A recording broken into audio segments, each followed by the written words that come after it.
વાવ-થરાદ પંથકમાંથી માર્ગ સુરક્ષા અને રખડતા પશુઓને લઈને એક અત્યંત ચિંતાજનક સમાચાર સામે આવે છે.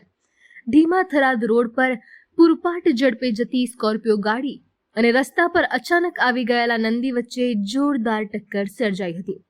આ અકસ્માતમાં નંદીનું ઘટના સ્થળે જ કરુણ મોત નીપજ્યું હતું, જ્યારે સ્કોર્પિયો કારના આગળના ભાગનો ભુક્કો બોલી ગયો હતો.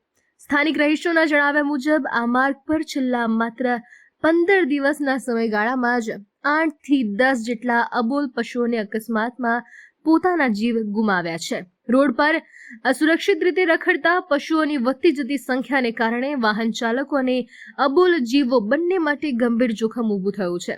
આ ગંભીર સમસ્યા અંગે તંત્ર દ્વારા વહેલી તકે યોગ્ય વ્યવસ્થા કરવામાં આવે તેવી લોક માંગ પ્રબળ બની છે.